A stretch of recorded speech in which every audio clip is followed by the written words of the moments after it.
Que a graça, a paz, o amor e a misericórdia do Senhor estejam presentes nos nossos corações. Lucas capítulo de número 10, versículo 38 ao 42. Palavra do Senhor que diz assim: Indo eles de caminho, entrou Jesus num povoado e certa mulher chamada Marta hospedou-o na sua casa. Tinha ela uma irmã chamada Maria, e esta quedava-se assentada aos pés do Senhor, a ouvir-lhe os ensinamentos. Marta agitava-se de um lado para o outro, ocupada em muitos serviços. Então se aproximou de Jesus e disse: Senhor, não te importas que minha irmã tenha deixado que eu fique a servir sozinha? Ordena-lhe, pois, que venha ajudar-me. Respondeu-lhe o Senhor: Marta, Marta, andas inquieta e te preocupas com muitas coisas. Entretanto, pouco é necessário, ou mesmo uma só coisa. Maria, pois, escolheu a boa parte, e esta não lhe será tirada. Vamos orar, queridos. Senhor, nosso Deus, eterno Pai, aqui nós estamos em Tua casa, em Tua santa presença, à mercê do sangue de Jesus Cristo, Teu Filho, Senhor e Deus nosso. Obrigado, Senhor, pelo cuidado que o Senhor trouxe a cada um de nós durante toda essa semana. Cuidado que se renova na nova semana. E aqui chegamos diante do Senhor, perante o altar da Tua palavra, para louvar, adorar e bendizer o Teu nome. E nós te pedimos, Senhor, que Tu possas falar ao nosso coração, como sempre tens feito, a partir do púlpito dessa igreja. Que Tu possas me usar como instrumento em Tuas mãos e que eu seja fiel às Sagradas Escrituras. Portanto, fala-nos ao coração, ministra-nos e seremos curados. Eis a nossa oração sincera no nome e por amor de Jesus Cristo, Senhor da igreja. Amém. O título do sermão dessa noite é Quando a correria silencia a alma, Marta e Maria e a busca pela melhor parte. Marta e Maria e a busca pela melhor parte. Queridos, nós vivemos uma era marcada pela urgência e pelo barulho incessante. As cidades dormem, mas não param. Os celulares não param de vibrar. A mente, por mais cansada que esteja, recusa-se a silenciar-se. Somos uma geração que aprendeu a sorrir, mesmo quando o coração exausto e ferido pede ao corpo o socorro, um corpo que também sangra. E nessa paisagem de ruídos e demandas, a cena vivida por Marta e por Maria, há quase 2000 anos atrás, ressoa como uma profunda verdade para o nosso tempo. Duas irmãs, Marta e Maria.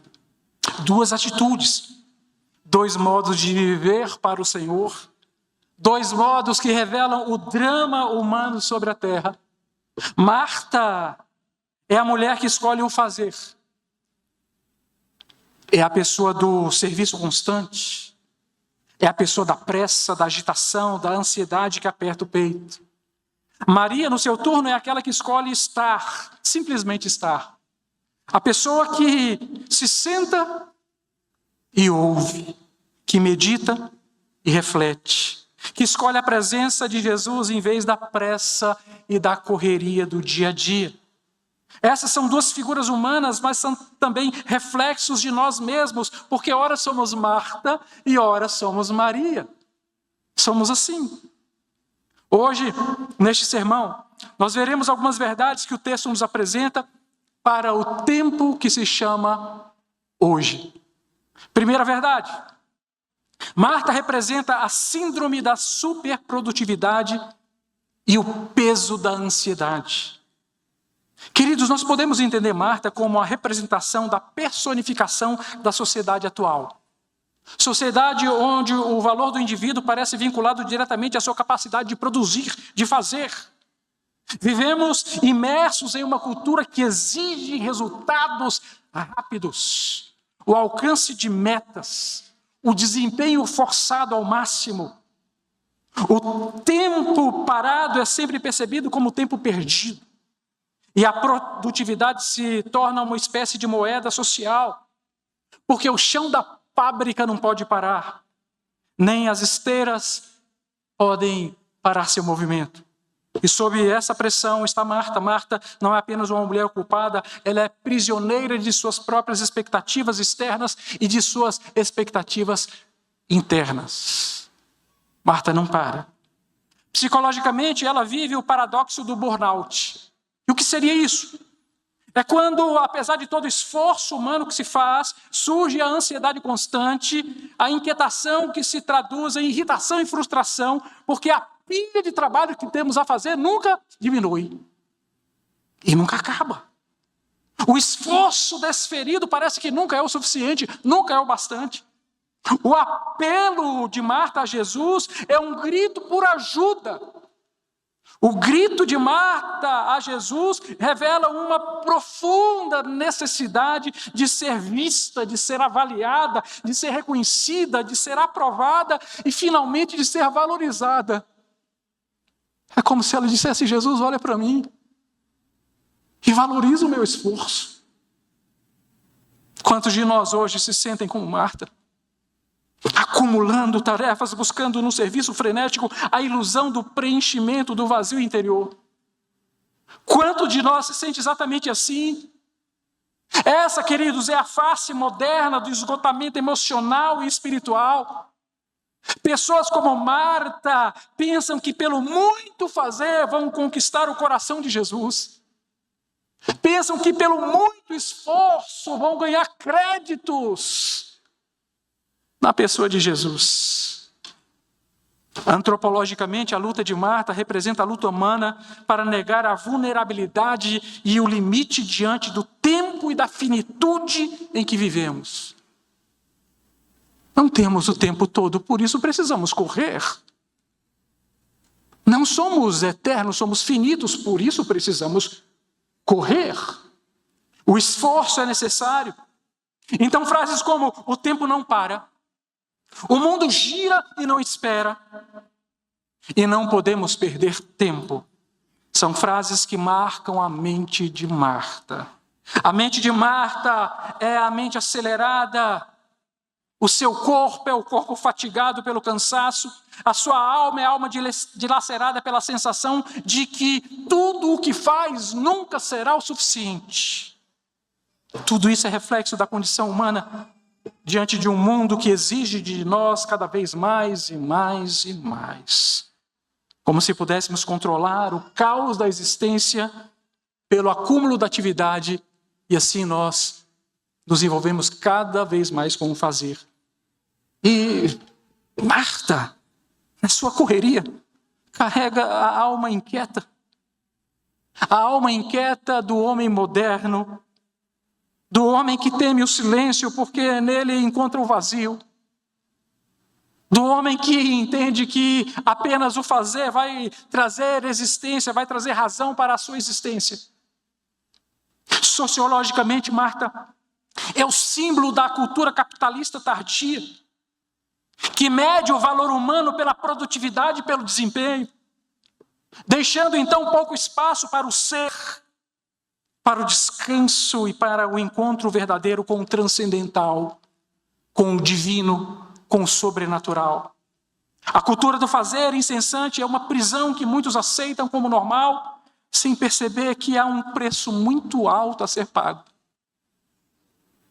Então aquilo que é espiritual é colocado em segundo, terceiro, quarto, quinto planos, nunca em primeiro. Agora, pense numa pessoa se esforçando durante muito tempo para encher um balde furado com água. Por mais que ela se esforce, ela nunca vai conseguir encher aquele balde. Por mais que ela se empenha, o seu trabalho será de balde, porque o balde nunca fica cheio. Esse é o esforço de Marta. Um trabalho sem fim que nunca preenche o seu vazio interior. Pense comigo, queridos, em quais áreas de nossas vidas estamos tentando controlar tudo e todos. Pelo muito fazer, pelo muito esforço. O que nós buscamos preencher com tanta produtividade? E trabalhamos tanto tempo para acumular coisas, para guardar coisas, para adquirir coisas e bens e bens. Louco! Hoje mesmo te pedirão a tua alma, e o que tu tens será para quem? como a ansiedade tem afetado a nossa comunhão com Deus e com os outros por causa das nossas muitas tarefas. Talvez o seu coração hoje seja um coração de Marta. E o Senhor te fala: filho, para um pouco. É hora de parar. É hora de meditar mais, é hora de pensar, de refletir, é hora de analisar as coisas. E não apenas de fazer. A segunda verdade: Maria representa a coragem de parar e ouvir, a fim de romper com a síndrome da produtividade. Interessante, não? Coragem de parar. Coragem de ouvir. Coragem para romper com a síndrome da produtividade. Queridos, nós podemos entender que Maria é o perfeito contraste de Marta. Maria rompe com o ritmo frenético da sociedade do fazer para abraçar a quietude do ser. Maria é a contracultura da produtividade, do ritmo alucinado da fábrica, da voz gritante do mercado que anseia por mais vendas. Maria é a voz da alma que clama por descanso e pela presença de Deus. Psicologicamente, Maria simboliza a saúde mental, que reconhece o poder restaurador da atenção plena. Quantas vezes nos falta atenção plena? Capacidade de ouvir com qualidade.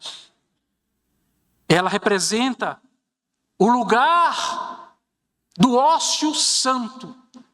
Parar e não fazer nada simplesmente para estar ao pé de Jesus. Ela representa a escuta ativa no mundo onde todos querem falar.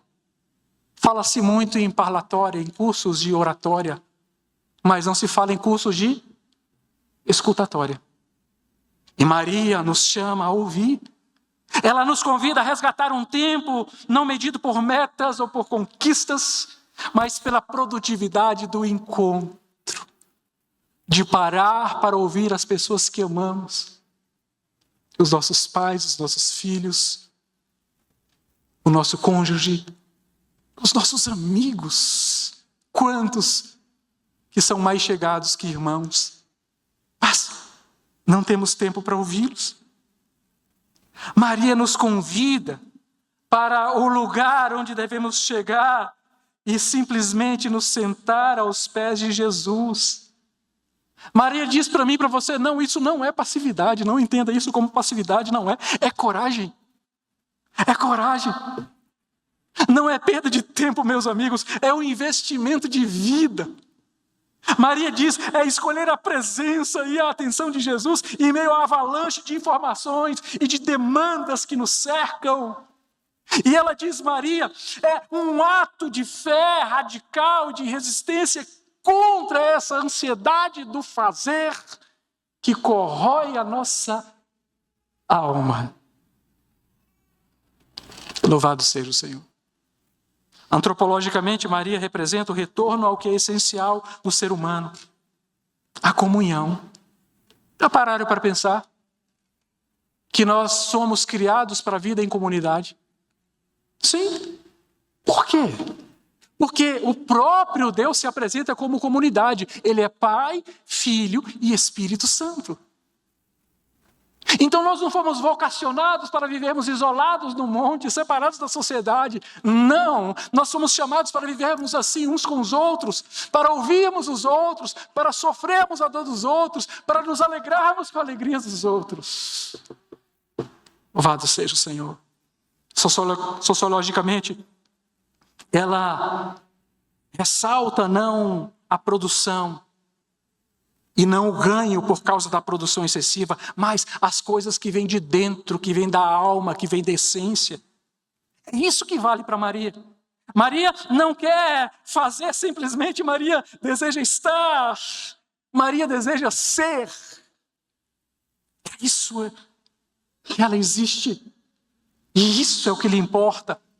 Na prática, queridos, Maria nos convida a cuidar da alma com ternura, a encontrar na pausa, no espaço, o momento certo para ouvir a voz que fala mais fundo do que o ruído do mundo.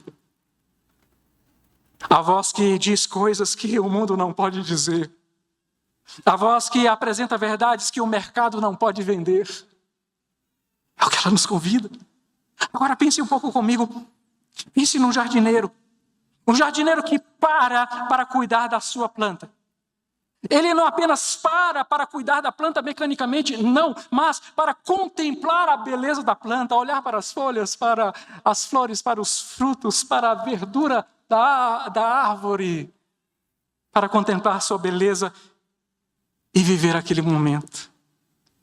Maria nos convida a parar para contemplar a presença de Jesus, para viver a vida como um encontro e não como uma corrida. Que coisa linda, não? Como tem sido a sua vida? Feita de encontros? Ou é uma corrida que... Aqueles que conhecem a Fórmula 1 sabem, o pit stop é tão rápido, não é? É uma corrida? Ou a sua vida é feita de encontros, sobretudo encontro com o Mestre? Agora pense comigo. Temos a coragem de parar o que estamos fazendo para estar verdadeiramente com Jesus? Sim. Com isso, traz um peso para o nosso coração. O que precisamos deixar de lado para escolher a presença em vez da pressa? Quanto isso nos custa? Como podemos cultivar a escuta e a atenção plena em nossa vida espiritual? E não rapidamente, para ouvir Jesus falar, fala Jesus rápido, porque eu tenho muita pressa, eu tenho muita atividade, eu tenho muitas coisas a fazer, a pilha de trabalho está muito grande, então fala rápido. Maria diz, não. Para.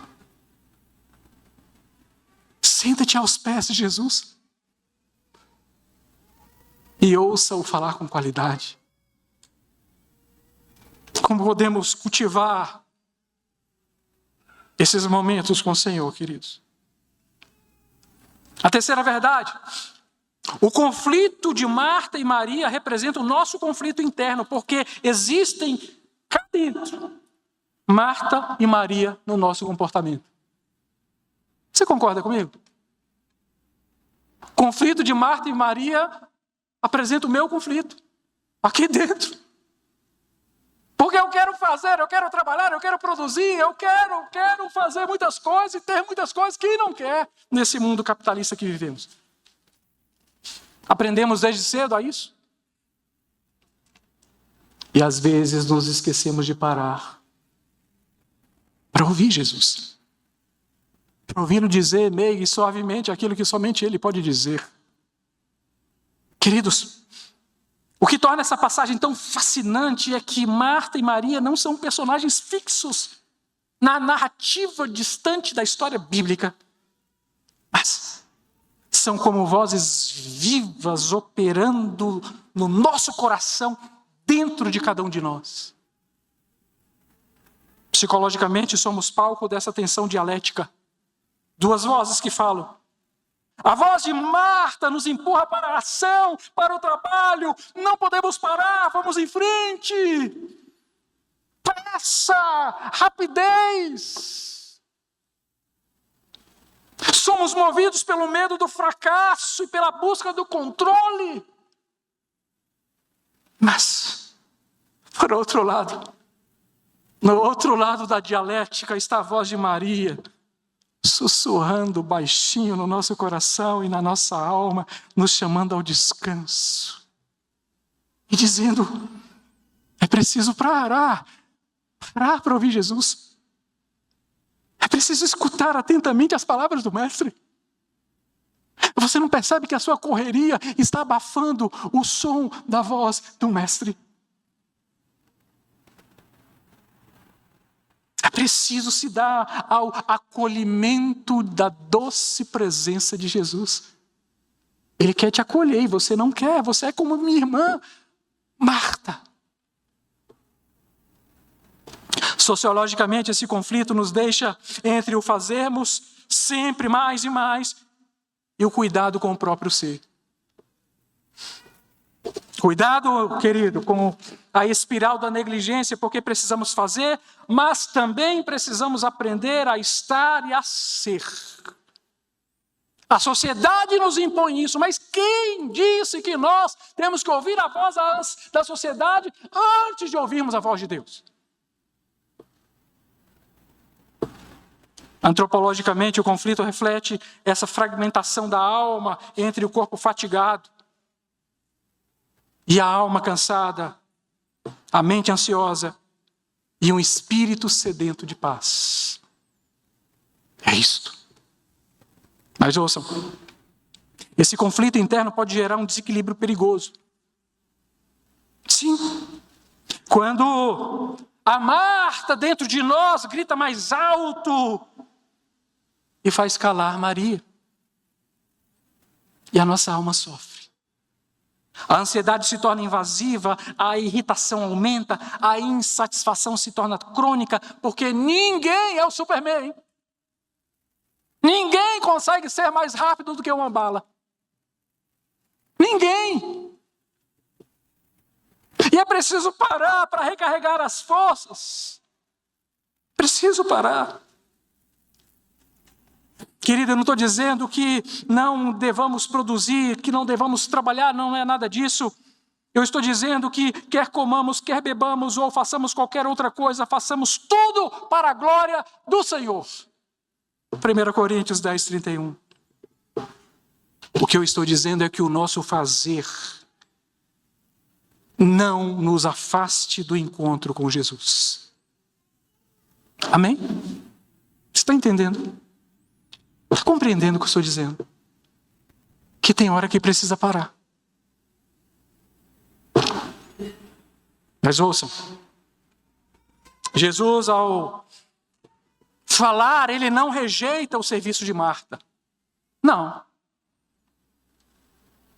Mas ao mesmo tempo, ele a chama à sua presença.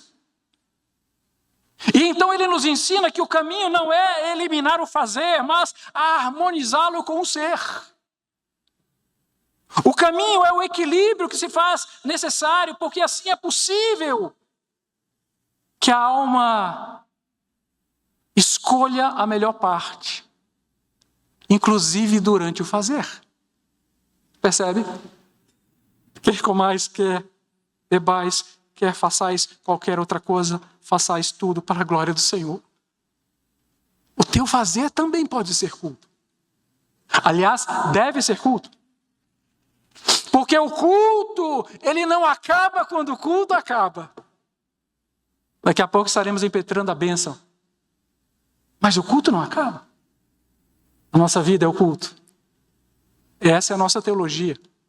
Porque nós somos reformados. Louvado seja o nome do Senhor. Agora considere um veleiro. Um barco a velas. Que precisa ajustar suas velas conforme o vento. Às vezes, ele deve avançar com toda a força. Mas outras vezes, ele deve apenas flutuar e deixar o vento conduzir. É assim. E assim devemos ser nós, navegantes no tempo e no mar dessa vida, aprendendo a ouvir e a agir com sabedoria, aprendendo a fazer sem negligenciar o estar e o ser na presença de Jesus. Louvado seja o seu nome. Pense comigo. Como temos buscado equilíbrio entre o fazer e o ser? Há tempo para o estar ou não? De que forma podemos permitir que Maria e Marta dialoguem dentro de nós, uma com a outra, sem que haja conflito? E que tudo seja feito para a honra e para a glória do nome do Senhor. Como? Em que áreas da nossa vida a voz de Marta tem sufocado o silêncio apaixonado de Maria por Jesus? Quarta verdade. Jesus nos chama à prioridade, à melhor parte. A doce e meiga voz de Jesus é ouvida na narrativa, então. Com ternura e sabedoria, Jesus revela a Marta que uma só coisa é necessária. Como assim, Senhor? Uma só coisa. Não são 2, 3, 4. Não. Uma só coisa é necessária. Uma. Essa declaração de Jesus transcende o tempo, o espaço e a cultura. E vem reverberando em todos esses anos e anos, e passando por corações e corações que compuseram a igreja, e chegam hoje no nosso tempo, no nosso coração. Henrique, Sônia, Lindalva, que não está presente hoje, Paulo, Claudino, Angélica, uma coisa só é necessária. Quando a gente faz da coisa principal a coisa principal, a gente entende o que é isso que Jesus quer dizer. A coisa principal é fazer da coisa principal a coisa principal, entende? Vou repetir. A coisa principal é fazer da coisa principal a coisa principal. E Jesus está dizendo, tem uma coisa que é a principal. Estar aos pés de Jesus. Só isso. A doce e meiga voz de Jesus diz isso, nessa declaração maravilhosa, oferecendo-nos o convite, a verdadeira prioridade existencial, o encontro pessoal e profundo com Ele. Essa é a razão da nossa existência. É isso que diz a Confissão de Fé de Westminster. Qual é a razão principal do homem? É estar na presença de Deus, é vivê-lo, é gozá-lo para sempre, é cultuá-lo. Teologicamente, o que Jesus está trazendo para nós é um lembrete de que o discipulado começa com a adoração e com a comunhão com o Mestre. É um lembrete de que o serviço deve fluir de uma identidade firmada em Cristo e não de uma performance ansiosa do fazer. Como se isso fosse chamar a atenção do Senhor. Psicologicamente, é um convite a reordenar as prioridades internas que refletem nas externas, a encontrar no centro da alma a paz que o mundo não pode oferecer. Louvado seja o nome do Senhor. Sociologicamente, Jesus nos chama como uma revolução silenciosa em meio a uma sociedade de esgotamento. Jesus nos tira dessa sociedade do esgotamento para nos transportar para o seu reino de amor, onde se valoriza a presença do Cristo de Deus, em detrimento da pressão da produção da fábrica e da necessidade da venda do mercado. Ele nos convida a valorizar o que se tem, em detrimento do que se pode ter. Você já tem, contente-se com o que você tem. Mas eu só tenho um veículo, eu preciso de 10. Como assim? Percebe? Você não precisa de 10. Você precisa de um veículo. É verdade ou não? A minha família é muito grande, sim, ok. Mas se é só você, você não precisa de 10. Mas a sociedade do consumo diz que precisamos de 10, de 12, Eu me lembro, eu acho que eu já contei essa história para a igreja. Se eu já contei e você ouviu, vai ouvir de novo. E se você não ouviu, uma vez eu era recém-casado com a minha querida esposa Celiane, e nós fomos no comércio para comprar, naquela época era videocassete. E chegamos na loja para comprar um videocassete. Acho que tem adolescente que não sabe nem o que é isso, né? Videocassete. Era um aparelho para a gente ver filme em casa, na televisão. Era o videocassete. Aí o vendedor me diz assim, olha, eu quero vender para o senhor esse videocassete Ultra Mega Plus Super Master. O que ele faz? Ele pode gravar programa que vai passar daqui a 1 ano. Eu disse, uau, parecia tudo o que eu precisava. Aí eu fiz uma pergunta de seleção para ele. Onde eu posso saber o programa que vai passar daqui a 1 ano? Vocês percebem o que a sociedade de consumo quer colocar na nossa cabeça? Queridos, ouçam, a melhor parte escolhida por Maria não se perde. Não! O esforço que você faz de alguma forma para estar aos pés de Cristo ou para trabalhar para Cristo não se perde. É um tesouro eterno, é uma antecipação do descanso eterno na presença do Cordeiro. É o reencontro da alma consigo mesma e com o Criador. É uma vida que cura a fragmentação interior e a sustenta na graça de Cristo. Ouçam. Quando uma bússola perde o seu norte, para que serve? Para que servirá? Porque começará a girar sem direção, causando desorientação e angústia ao navegante. Nada mais que isso. Jesus nos convida a reencontrar nele o nosso norte. Porque ele é o nosso norte. E assim as coisas passam a ter sentido e propósito, porque nele cada passo tem propósito e direção. E caminhamos seguros, sabendo que estamos indo para um lugar seguro. Para o verdadeiro ethos. Essa palavra grega que dá origem à palavra ética. A palavra ethos é o lugar seguro. Era um lugar onde aquelas famílias agropastoris, elas colocavam seus recursos, seus valores, que eram seu rebanho caprino. Cabras, ovelhas, eram os valores da família. Estavam no ethos, no lugar cercado. Jesus é esse lugar seguro onde nós estamos. Jesus, ele é o nosso abrigo. Agora pense comigo, o que significa para nós hoje escolhermos a melhor parte que não pode ser tirada? O que significa para você? É o fruto do teu trabalho, do teu salário, daquilo que você acumula, dos seus bens, da herança que você quer formar para os filhos, porque a nossa geração pensa assim, eu tenho que formar herança para os filhos. Os nossos pais nunca pensaram assim.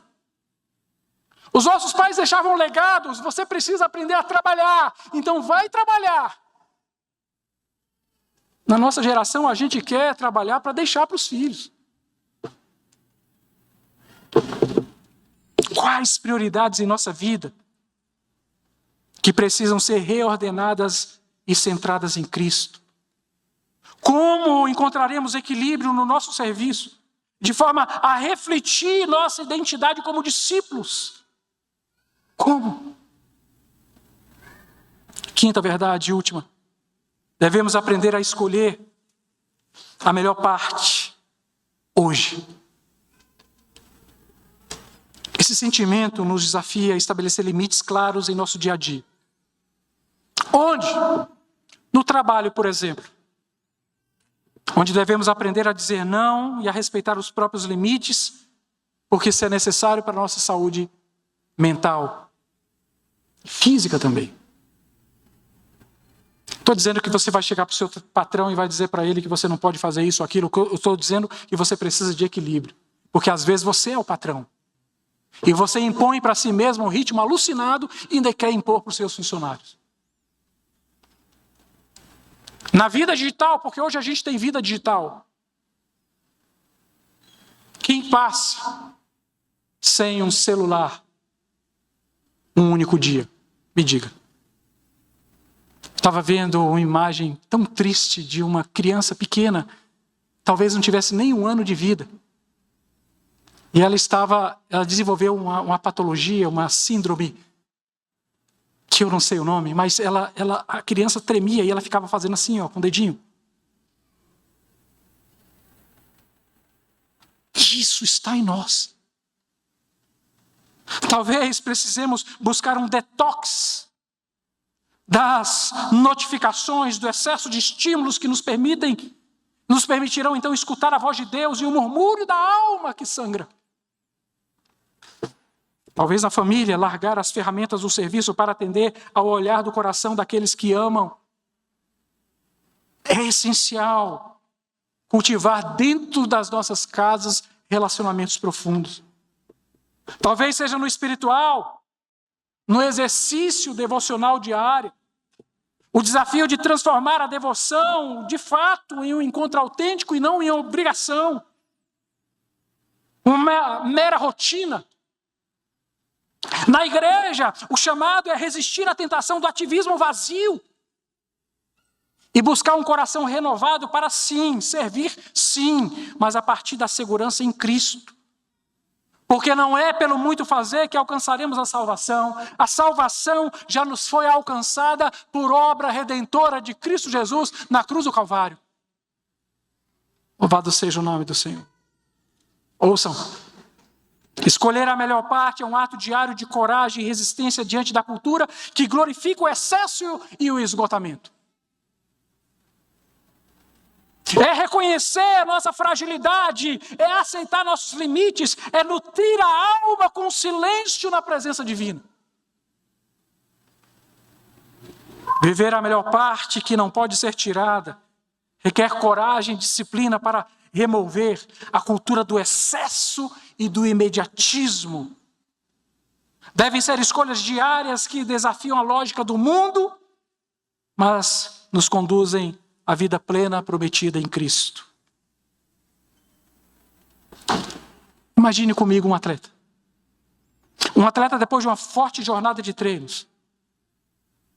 Forte jornada. Ele está exausto. Esgotado fisicamente. Ele vai continuar. Não, ele precisa parar um pouco para o descanso. Porque ele precisa fortalecer seu corpo, reconstruir seus músculos e evitar lesões. E nossa alma também precisa pausar. Precisa. Pense nisso. Quais limites precisamos estabelecer para preservar nossa saúde espiritual e emocional?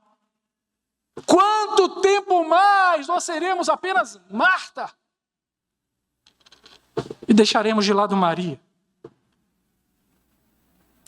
Eu quero concluir esse sermão dizendo para os irmãos que o descanso verdadeiro está no sacrifício de Cristo. Foi isso que Maria entendeu. E é isso que muitas pessoas não entendem.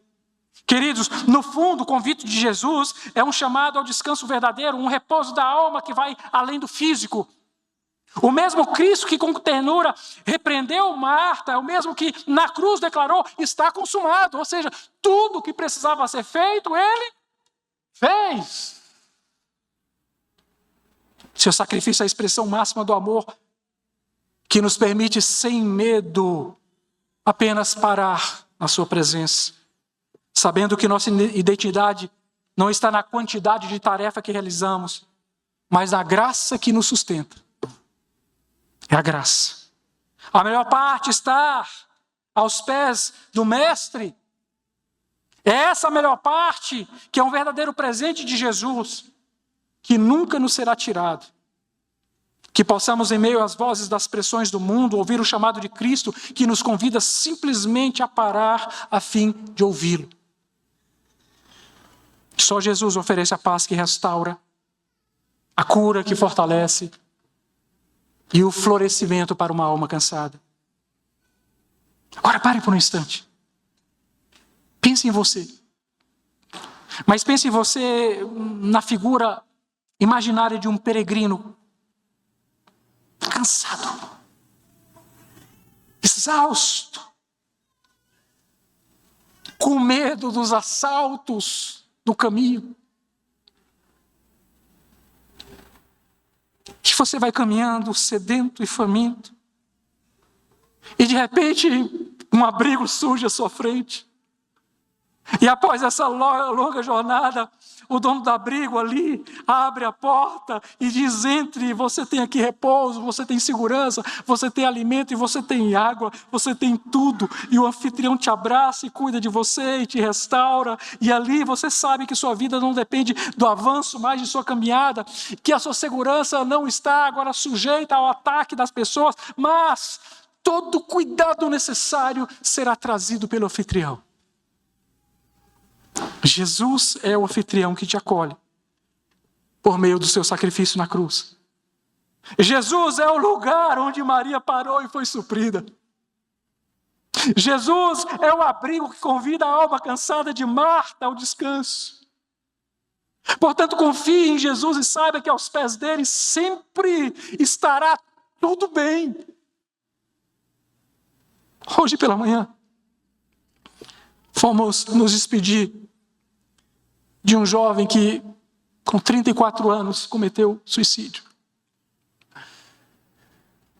Trata-se de uma pessoa que foi criada junto com os nossos filhos, tem a mesma idade dos nossos filhos, dos mais velhos, do Felipe e do Tiago.